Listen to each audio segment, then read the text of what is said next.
ترهبون به عدو الله وعدوكم وآخرين من دونهم لا تعلمونهم الله يعلمهم. آيادان إلهي وحو كل يهي أنيقو السلام يا تليها عيدك عوق دلك سفيرك دولة تركيا تليها تركي صوم يا سراكيشة يا خيارتك الوالدين تا هل كان جوغي عيدا كبا أنا إذن سلام يا مالين ودن أكثر إذن له آياداس وحي نو شيغيسا inaanu diyaar garowno waa amar way ilaahayna siinayo oo diyaar garooba isku diyaariya ma ahan waxyaalo laga gagaban karo mastata'tum min quwwatin awood tan u dambaysa ee aad leedihiin isugu diyaariya warim min ribaatil khayl iyo fardaha aad loo adeegsan jiray hadda diyaarada iyo drone iyo dabaabaad baa yimid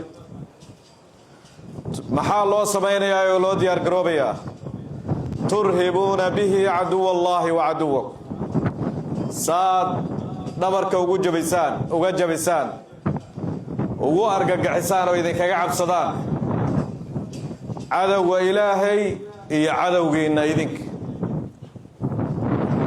intaas keliya laguma simin wa aakhariina min duunihim laa taclamuunahum allahu yaclamu kuwa kale aynan ogeyn ee kuwaas ka sokeeya oo ilaahay ogay oo idinku ina ogeyn waa munaafiqiinta waa kuwa nagu dhex jira ee cadowga u jaasuusaya ee cadowga u shaqaynaya kuwaasna ugu diyaar garooba waa saddex cadowa aayadaas waxaan ugu bilaabanaynaa dad muslimiin ah diinteenna markaan ku dhagno ayaan dalkeenana jeclaanaynaa nafteennuna qiimo yeelanaysaa hadafka aan u diriraynana ay noo caddaanaysaa aad iyo aad baa u mahadsantihiin waxaan rabaa inaan idiin hambaliyeeyo marka koowaad ururka halkaan ka qalijabinaya hambalyo diiran iyo farxad iyo rayrayn iyo sharaf ayay noo tahay inaan aragno wiilal dhallinyaraha iyo gabdho dhowr bilood ka hor magaalooyinkoodii joogay ee fursad ay siiyeen taliska ciidanka xoogga dalku uu fursad siiyey ah inay ku soo biiraan ciidanka xoogga dalka Soomaaliyeed oo inta ka yimid guryahoodii doortay iyagu halkaan lagu tababaray maalmo adag qaatay carbis adag qaatay maantay soo bandhigay qalijabintoodii waan idin hambalyeeynaa wadadaan idinku miina bilaabin waa la idinkaga horreeyay wiilashii iyo gabdhihii idinkaga horreeyay bilihii la soo dhaafay guulo waaweyn bay soo hooyeen waan u hambalyeynaynaa wiilashii iyo gabdhaha ciidanka xoogga dalka iyo ciidanka qalabka sida ee Soomaaliyeed dhammaantood guud ahaan ee furimaha hore ku jira ee guulaha waaweyn keenay ee wadada dhulkaan u dhaxeeyo marka iyo xamar nadiifiyay welina ku jira zabiid iyo caano le awdeeg la bariire buundooyinkaas waaweyn cadowga ku jabiyay aragteen oo qabtay maalmo ka hor saddex casho ka hor inta Kismaayo ka yimaada aariyadooda oo dhulka soo mara inay jilib ugu tagaan nimankii argagixisada ahaa oo ku laayaan qaybna ka qabtaan oo la laabtaan ayagoo nabad qaban ay tagaan intii ka sheegtana ilaahay u naxariistaan leenahay dhammaantood halkaan wargaadhi aad maqasheen maalin dhowatay inay soo weerareen cadow oo darsi loo dhigay ka hor ceel dheer aad ogeydeen wixii lagu dhigay wiilashaas iyo gabdhahaas aad ku biiraysaan guusha ku fadhiya maanta waxaad u tihiin tiir iyo kaalmo iyo taageero cusub dhiig cusub oo ku soo biiray ciidanka xoogga dalka Soomaaliya waxaad halkaan ku marteen wacd iyo dhaar horteen wacd iyo dhaarkaas in laga dhabeeyaan rajaynaynaa dalka Soomaaliya waxaa isku soo bahaystay cadawyo kala duwan oo kuwii hadda aan sheegaynaa oo saddexda ahaa kuwii gudaha argagixisada ahaa kuwa kale oo munaafiqiina iyo cadow dibadda ka yimid oo ogtihiin oo shalay u dambeysay hargeysa ka degay kuwa dhulkeena nagu haysta kuwa dhulkala soo qabsaday soo xasuuqay dadkii xoog intay ku qabsadeen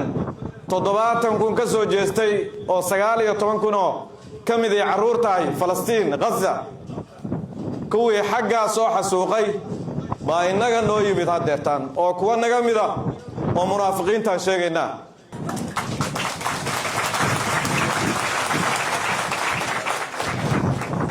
kuwaas ayaa haddana la soo darsay waxaan noo gacmo qabanaya kuwaas oo noo gacmo qabtay cadowgan khawaarijta waxaan rabnaa ciidankan awoodiisu waa cir iyo dhul iyo bad baynu soo xidho cadowgan ciidanka xoogga dalka Soomaaliyeedna waa la hadlayaa dhamaantiis meel joogaba iyo dufcada hadda qalin jabinaysa cadowgan haddaanan ka takhalusin munaafiqiinta nagu jiraahe maalin kasta cadow dibadda ah noogu yeeranayaan maalin kasta mid bay gobol noo soo dejinayaan waxaa marka waajibkiinu yahay hadda inaan cadowgan khawaarijta argagixisada inaan ka takhaluso si aan u gudanno waajibkeena qaranka naga sugaya madax bannaanida wadajirka midnimada dalkan waxaa ilaaliya waa ciidanka xoogga dalka Soomaaliyeed waajibkaas diyaar ma loo yahay ma ka dabayrina dhaarteena dalka cadow gudaha iyo mid dibadda ah ma u diyaarsanahay inaan ka celino ilaahay oo marqaati ka oo marnabaad ayaan dhawaytana kuwaan halkan ku yeeray ilaahay oo marqaati ka waxaan ku soo gabagabeynayaa waa guuleysanaynaa cadawguna waa tabar daraya dalkeena horumarkiisa ayaana la diidaya dadkeenu nabad inay ku noolaadaan baa la diidaya hadba mid baana loo soo horkacaya qaraxyadii iyo halkan lagu sugu jiray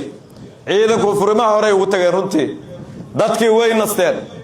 weli laakiin dad ba afduuban kooxaha khawaarijta kuwaasaan rabnaa ciidankeenu meel kastuu joogaba niyad iyo moral inay ku shaqeeyaan wiil yaroo bamba camal isqarxinaya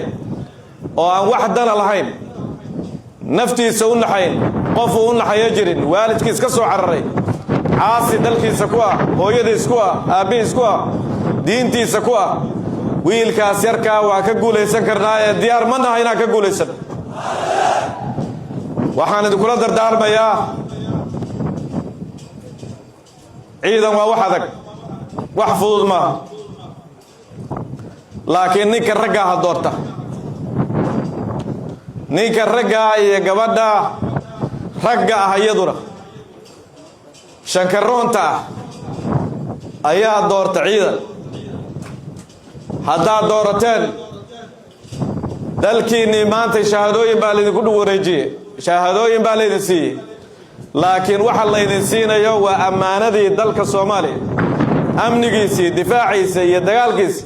ayaa qoorta laydin sura ilaahay ay idinku asturo waxaan u hambalyeeynaya qoysaska ay maaragtay wiilashan qalin jabinaya maanta la farxaya waan u hambalyeeynaya wiilashiinii diyaar bay u noqdeen kuwa injineera kuwa beeraha aaday kuwa dhaqaatiira laakiin kuwaas oo dhan waxay rabaan kuwa difaaca hooyada kuwa difaacday rabtaa ilmaheeda kuwa difaacay rabtaa wiilasha halkan taagan waxay qayb ka yihiin difaacay dalka qayb ka yihiin guulaysta idin leeyahay walaalaha Turkiga oo runtii isku noo dhisay dugsiga kuna soo saaray dufcadii 20aad hadda sida muuqata ururkii 20aad soo saaray way ku mahadsan yihiin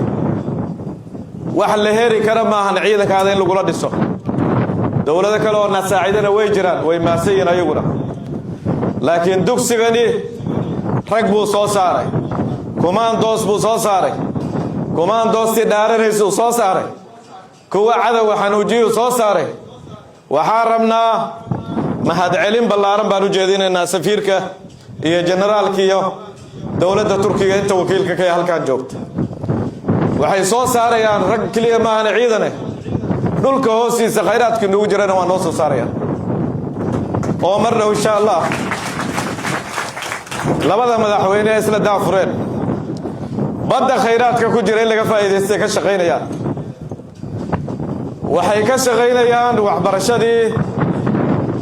caafimaadkii horumarkii kale dalka aad iyo aad baan ugu mahadcelinaynaa mar kastana waan xasuusanaynaa way nooga sokeeyaan dadka kale dowladaha kale way nooga sokeeyaan inkastoo aanan inkirayn dowlad kastoo kaloo nacaawisay haddana waxaa muuqata in ay si gaara isaga xil saareen dhinacyadii horumarka iyo difaaca